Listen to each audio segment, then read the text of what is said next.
Welcome to our channel. Dipuji tidak terbang, dihina tidak tumbang. Salve, selamat jumpa.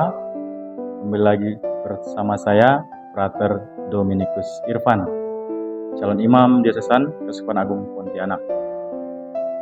Kita kali ini berjumpa lagi dalam edisi Riak Sabda, Rabu 5 Februari 2025. Saudara-saudariku yang dikasihi dan mengasihi Tuhan kita Yesus Kristus, bacaan-bacaan pada hari ini mengajak kita pertama-tama untuk belajar menjadi seorang anak.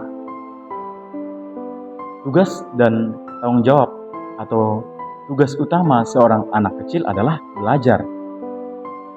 Belajar tentu saja bertujuan sangat baik, yakni agar seorang anak menjadi pandai, menjadi pintar, dan menjadi orang yang terdidik.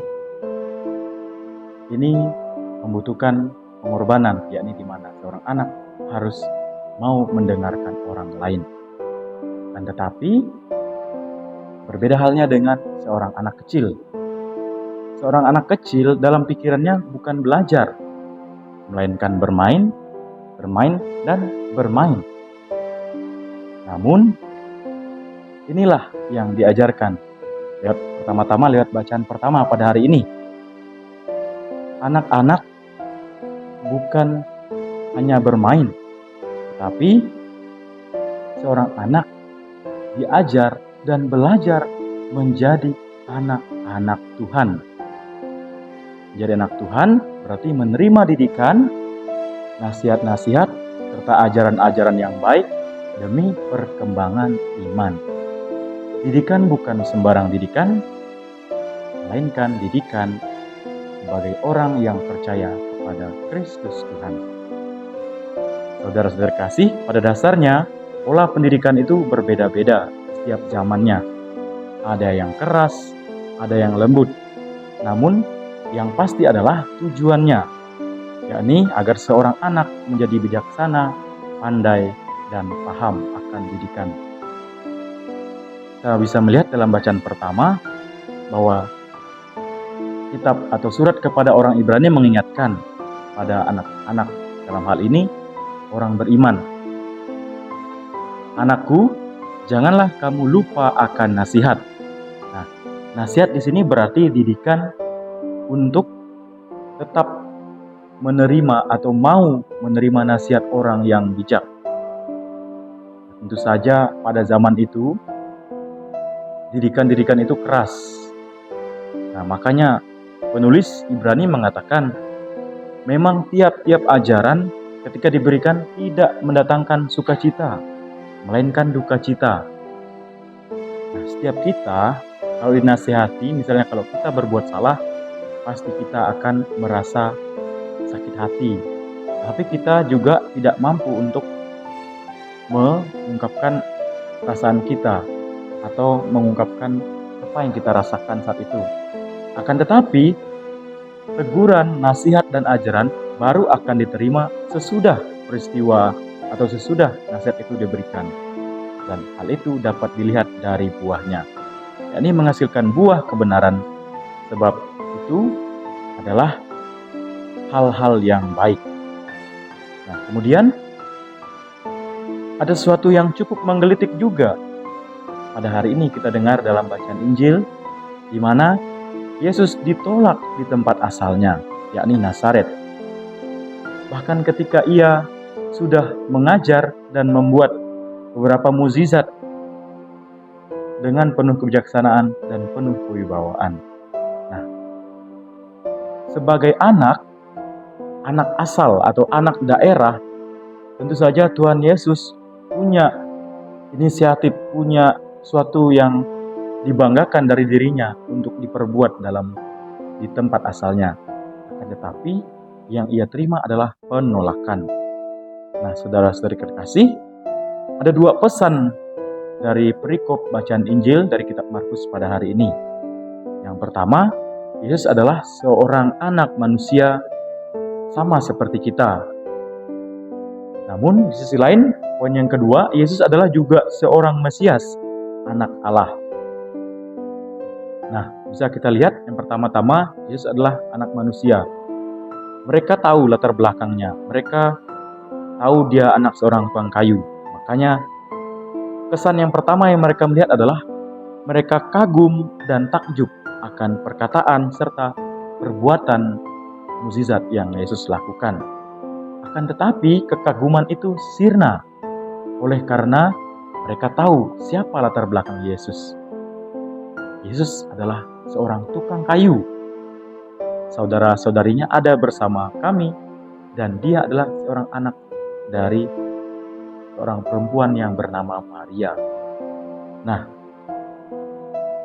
tukang kayu dan kebijaksanaan serta mukjizat yang dibuat oleh Yesus ini tidak cocok. Ini dalam pandangan orang-orang sekampung Tuhan Yesus. Nah, hal inilah yang membuat orang-orang menolaknya. Poin kedua, sangat jelas sekali. Dia ini sungguh Mesias. Tuhan Yesus sungguh-sungguh Mesias. Dan dia melakukan mukjizat, menyembuhkan orang sakit, mengajar, dan berkhotbah dengan penuh kewibawaan dan kebijaksanaan. Sebab inilah misi Tuhan Yesus datang ke dunia sebagai anak Allah, yakni mewartakan kerajaan Bapanya di tengah-tengah dunia. Tetapi kembali lagi, semuanya itu tertutupi oleh karena apa? Karena dia hanya seorang tukang kayu. Inilah yang dipahami oleh orang-orang di sekitarnya, orang-orang dari kampung asalnya Tuhan Yesus, yakni Nazaret. Nah, saudara-saudara kasih, belajar dari perikop ini, kita memahami pula bahwa menjadi pengikut Kristus atau menjadi anak-anak Tuhan Yesus tentu saja tidak mudah. Kita mengalami banyak sekali cobaan, tantangan, dan bahkan penolakan. Baik dari orang tua kita, ada juga loh orang tua yang mungkin anaknya sudah Kristen atau sudah Katolik, tapi orang tuanya masih belum. Nah,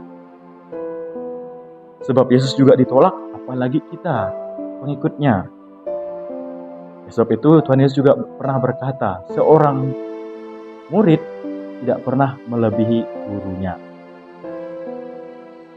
Lalu pertanyaannya, apakah kita bisa menerima didikan? Didikan ini yang sangat jelas adalah ujian, cobaan, serta tantangan-tantangan yang akan kita hadapi sebagai murid-murid Yesus, sebagai anak-anak Tuhan Yesus. Apakah kita sanggup? Nah, pada hari ini juga kita memperingati peringatan atau peringatan Santa Agatha, perawan dan martir. Nah, belajar dari Santa Agatha yang kita rayakan pada hari ini, tentu saja untuk menjadi martir atau menjadi saksi di zaman ini tidaklah mudah. Ada banyak sekali tantangan. Akan tetapi kita harus pertama-tama mengandalkan Tuhan. Sama seperti Santa Agatha yang mengandalkan Tuhan, demikianlah pula kita pada zaman ini. Semakin banyak tantangan, semakin harusnya kita semakin dekat dengan Tuhan dan seharusnya semakin mengandalkan Tuhan. Sebab kita tidak mampu dengan kekuatan kita sendiri. Sebaliknya, kita akan mampu apabila kita mengandalkan Tuhan, menaruh harap padanya, dan percaya bahwa kita semua orang-orang yang percaya kepada Kristus dimampukan untuk tetap setia, tetap percaya, untuk berani bersaksi di tengah-tengah zaman ini, untuk berani mewartakan Yesus Kristus kita adalah Juru Selamat kita. Hari ini, dahulu, sampai selama-lamanya. Shalom, Tuhan memberkati kita.